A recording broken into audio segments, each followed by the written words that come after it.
بسم اللہ الرحمن الرحیم الحمدللہ رب العالمین والصلاة والسلام علی اشرف الانبیاء والمرسلین وعلی آلہ وصحبہ اجمعین۔ واہ کیا مرتبہ اے غوث ہے بالا تیرا، واہ کیا مرتبہ اے غوث ہے بالا تیرا، اونچے اونچوں کے سروں سے قدم اعلیٰ تیرا، اور سر بھلا کیا کوئی جانے کہ ہے کیسا تیرا، اصفیا ملتے ہیں آنکھیں وہ ہے تلوہ تیرا، اور سکر کے جوش میں جو ہیں وہ تجھے کیا جانے، خضر کے ہوش سے پوچھے کوئی رتبہ تیرا۔ گرامی قدر ناظرین، حضرت غوث اعظم محبوب سبحانی قطب ربانی سیدنا شیخ سید عبدالقادر الجیلانی الحسنی الحسینی قدس سرہ العزیز، آپ کے علمی مقام و مرتبہ اور آپ کی تصانیف کے تعارف پر مشتمل اس پروگرام میں ہم حاضر ہیں، اور ہم امید کرتے ہیں کہ اس پروگرام کی برکت سے ہم پیران پیر دستگیر سیدنا شیخ عبدالقادر جیلانی رحمۃ اللہ تعالی علیہ کی شخصیت کے ایک بہت ہی اہم پہلو سے روشنی حاصل کریں گے اور آگاہی حاصل کر سکیں گے۔ حضرت غوث اعظم رحمۃ اللہ تعالی علیہ، جیسا کہ مسلمانوں کی روایت رہی ہے، علم شریعت اور علم طریقت دونوں کا حصول ہی علم کہلاتا تھا۔ یہ پھر دور زوال میں ایسا ہوا کہ لوگوں نے کسی ایک سبجیکٹ میں اور کسی ایک ہی جہت سے علم حاصل کرنے پہ اکتفا کرنا شروع کر دیا، اور یہ سمجھا کہ بس علم مکمل ہو گیا اور فارغ التحصیل ہو گئے،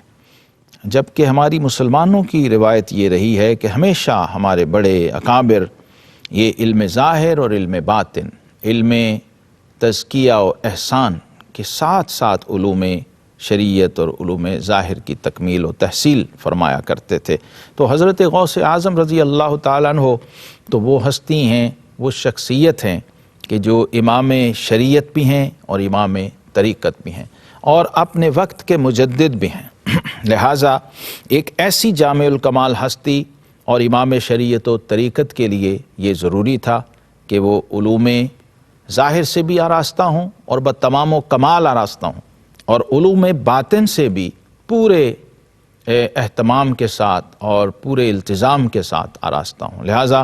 حضرت غوث اعظم رحمۃ اللہ تعالیٰ نے اپنے وقت کے جو متداول علوم تھے، جس میں علم قرات ہے، علم تفسیر ہے، علم حدیث ہے، علم فقہ ہے، علم کلام ہے، علم لغت ہے، علم ادب ہے، علم نحو ہے، علم عروض ہے، علم مناظرہ ہے، علم تاریخ ہے، علم انساب ہے، علم فراست وغیرہ علوم میں خصوصیت کے ساتھ وہ شہرت اور ناموری حاصل کی کہ فقہائے بغداد کیا بلکہ علماء زمانہ پر آپ سبقت لے گئے، اور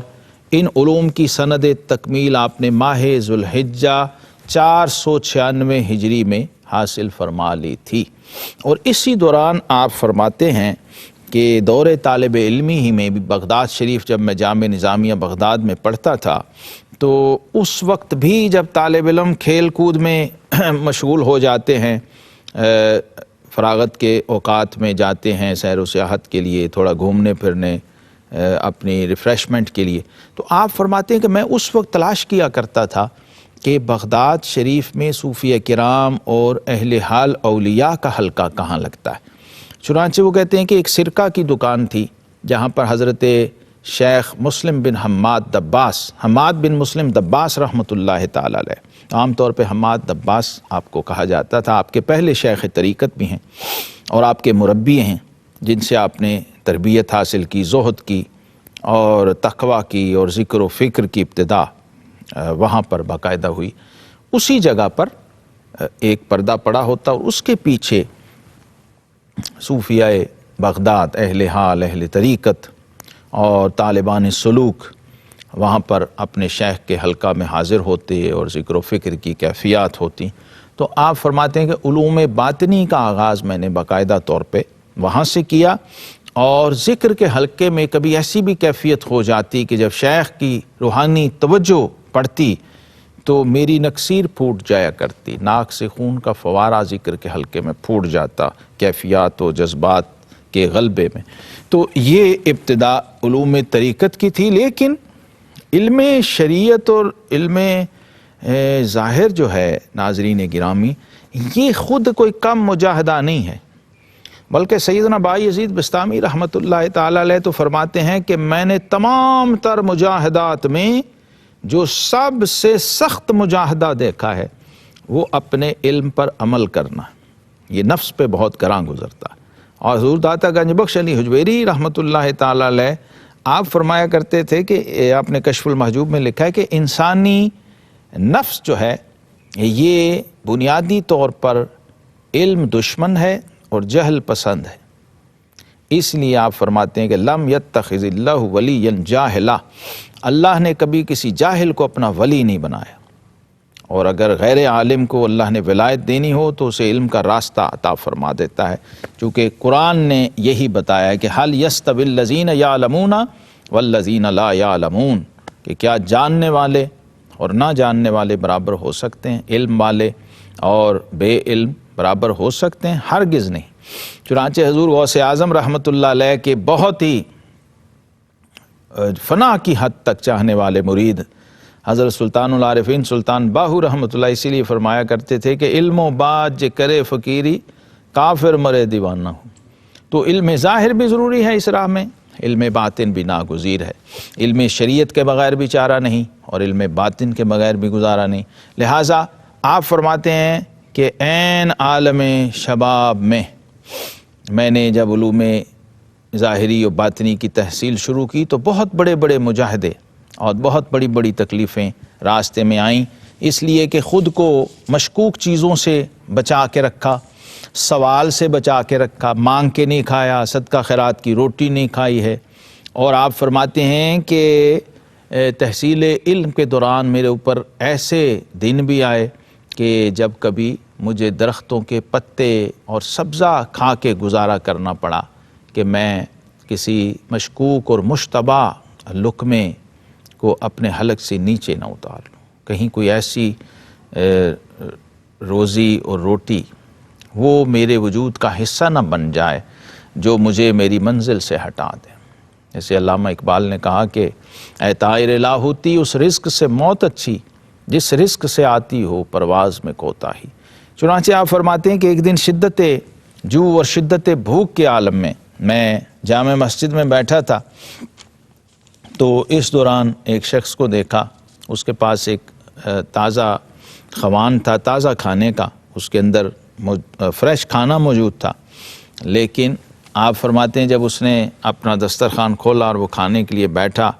تو میں اپنے ذکر اور فکر کی کیفیت میں رہا، حالانکہ اس کے کھانے کی خوشبو سے میری کیفیت تبدیل ہو گئی کہ میں کئی دن سے بھوکا تھا۔ تو فرماتے ہیں کہ یہ حال تھا کہ جب اس نے لقمہ توڑ کے اپنے منہ میں ڈالا تو بے اختیار میرا منہ کھل گیا، لیکن میں نے سوال نہیں کیا، میں نے اس سے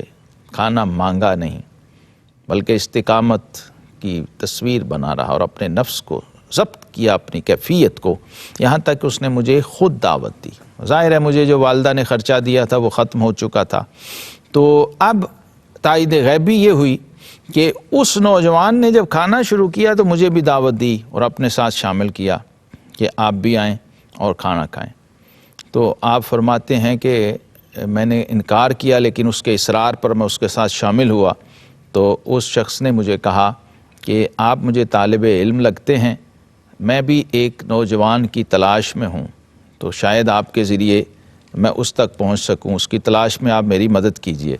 تو آپ نے پوچھا وہ کون ہے؟ تو اس نے کہا کہ وہ نوجوان گیلان کا رہنے والا ہے، شیخ عبداللہ سومئی کا نواسہ ہے اور یہاں بغداد میں حصول علم کے لیے آیا ہوا ہے، تو آپ بھی طالب علم ہیں تو اس کو ڈھونڈنے میں میری مدد کیجئے۔ تو حضور غوث اعظم رحمۃ اللہ علیہ نے فرمایا کہ وہ طالب علم شیخ عبداللہ سومئی کا نواسہ تو میں ہی ہوں اور میرا ہی نام عبدالقادر ہے۔ تو اس نے کہا کہ آپ کی والدہ نے مجھے 6 اشرفیاں دی تھیں اور کہا تھا کہ میرے بیٹے کو تلاش کر کے یہ اس کو پہنچا دینا، تو یہ میں نے آپ ہی کی اشرفیوں میں سے کھانا خریدا تھا کیونکہ میرا زاد راہ ختم ہو چکا تھا۔ لہٰذا حضور غوث اعظم رحمۃ اللہ تعالیٰ علیہ کے سیرت نگاروں نے لکھا ہے کہ آپ نے اللہ کا شکر ادا کیا اور اس بھائی سے کہا کہ آپ بھی کھائیں، خود بھی کھایا اور وہ جو باقی اضافی اشرفیہ تھی وہ جا کے اپنے ساتھی طالب علموں میں اور مستحق لوگوں میں پھر تقسیم کر دیں، اسے جمع نہیں کیا اپنے پاس۔ حضور غوث اعظم رضی اللہ تعالی عنہ نبی کریم علیہ السلام کے اس ارشاد گرامی کی تصویر بن کے سامنے آتے ہیں تحصیل علوم کے باب میں کہ طلب العلم فریضۃ علی کل مسلم، علم حاصل کرنا میرے ہر امتی پر فرض ہے، ہر مسلمان پر فرض ہے۔ لہٰذا آپ نے اپنے وجود، اپنے نفس، اپنی روح اور اپنے قلب کی اصلاح، شفا اور اتقاء کے لیے اس راہ مستقیم کو چنا، کیونکہ تقوی و طہارت کی یہ منازل اور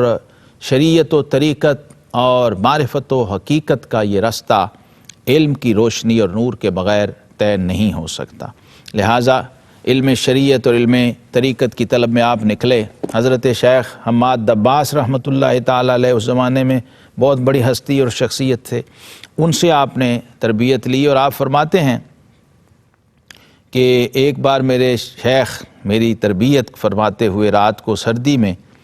مجھے تہجد کے لیے جگایا اور دریائے دجلہ کے کنارے وضو کے لیے لے گئے، اور سخت سردی کی رات تھی، تو آپ نے مجھے قصداً اپنی کوہنی سے بازو سے دریا میں گرا دیا۔ میں نوجوان تھا، تو اس ٹھنڈی رات میں جب میں نے پانی میں ڈبکیاں کھائیں تو ظاہر ہے سردی سے جسم ٹھٹر گیا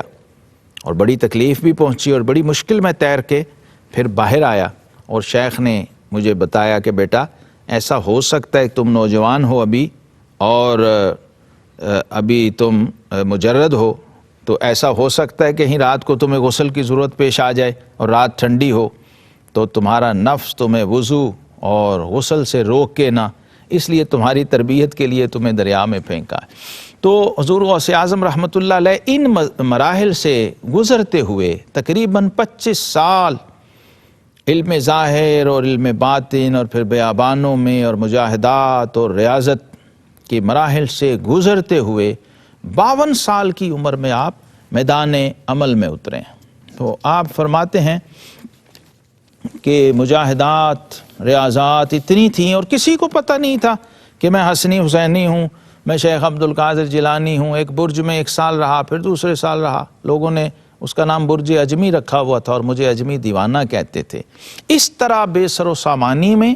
اس طرح گمنامی کے عالم میں، اس طرح قربانی اور مجاہدات کی بھٹی میں خود کو پگھلا کے کندن بن کے غوث اعظم رضی اللہ تعالیٰ عنہ نکلے ہیں، اور آپ کی تربیت میں جہاں پر حضرت خضر علیہ السلام جیسی ہستیاں شامل ہیں، وہیں پر براہ راست بارگاہ رسالت مآب صلی اللہ تعالیٰ علیہ وسلم سے بھی بطور اویسی آپ نے استفادہ کیا ہے، علوم ظاہر میں بھی، علوم باطن میں بھی، معارف میں بھی اور اسرار میں بھی۔ اس لیے آپ خود فرماتے ہیں وَكُلُّ وَلِي لَهُ قَدَمٌ وَإِنِّي عَلَىٰ قَدَمِ النَّبِي بَدْرِ الْكَمَالِ، کہ ہر ولی اس رستے میں ایک نبی کے زیر قدم ہوتا ہے اور کسی نبی کا ہم مشرب ہوتا ہے۔ میں اس راہ سلوک میں محمدی المشرب ہوں، میں زیر قدم محمد مصطفیٰ صلی اللہ تعالیٰ علیہ وآلہ وسلم ہوں۔ حضرت غوث اعظم رضی اللہ تعالیٰ عنہ کی یہ علمی، یہ روحانی تکمیل، اس کے اندر ایسے ایسے مراحل ہیں، ایسے ایسے پہلو ہیں کہ رونگٹے کھڑے ہو جاتے ہیں۔ آپ فرماتے ہیں کہ میں نے 1000 تک علوم و فنون محض اس لیے حاصل کیے کہ دنیا کے جھگڑوں اور مخمصوں سے نجات حاصل کروں اور حقیقی راحت میسر ہوں۔ آج کا کوئی انسان سوچ نہیں سکتا۔ اور اس راہ میں فرمایا لوگ مجھے دیوانہ اور مجنون کہتے، میں جنگلوں بیابانوں میں نکل جاتا، برہنہ جسم برہنہ پاؤں کانٹوں پر لوٹتا، شور و غوغا کرتا، تمام بدن سے خون جاری ہو جاتا، لوگ مجھے اٹھا کے ہاسپٹل شفا خانے میں لے جاتے، لیکن میری حالت اور بگڑتی رہتی تھی۔ تو اس کے باوجود بھی کیفیت کیا ہوتی تھی کہ مریض عشق پر رحمت خدا کی، مرض بڑھتا گیا جوں جوں دوا کی۔ تو عشق الہی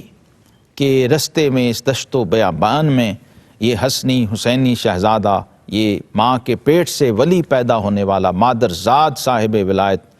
یہ پہلے دن روزہ رکھنے والا بچہ یکم رمضان کو پیدا ہو کے شب بیداریاں بھی کی، نفس کشیاں بھی کی، وجد کی اور جذب کی کیفیات میں بھی رہے، نفس و شیطان نے رکاوٹیں بھی ڈالیں اور ان سے جنگیں بھی لڑیں. حضور غوث اعظم فرماتے ہیں شیطان کے ساتھ باقاعدہ میری فزیکلی جنگ بھی ہوئی، وہ مجسم ہو کے میرے سامنے آ گیا، لیکن آپ فرماتے ہیں کہ جب اس نے مجھے وسوسہ ڈالا اور کہا کہ غوث اعظم تمہیں تمہارے علم نے بچا لیا ہے، تو آپ نے فرمایا کہ میں نے کہا نہیں، ھذا من فضل ربی. یہ وہ علم و معرفت کا کمال تھا جو نفس و شیطان کے پھندوں سے اور حملوں سے اور وسوسوں سے انسان کو اور اولیاء کرام کو، اہل سلوک کو بچاتا ہے. حضور غوث اعظم رحمۃ اللہ تعالی علیہ کے علمی کمالات اور آپ کی تصانیف کے تعارف کا سلسلہ ناظرین جاری ہے، اور یہ انشاءاللہ اگلے پروگرام میں ہم اسی پر مزید گفتگو کریں گے. وآخر دعوانا ان الحمد للہ رب العالمین.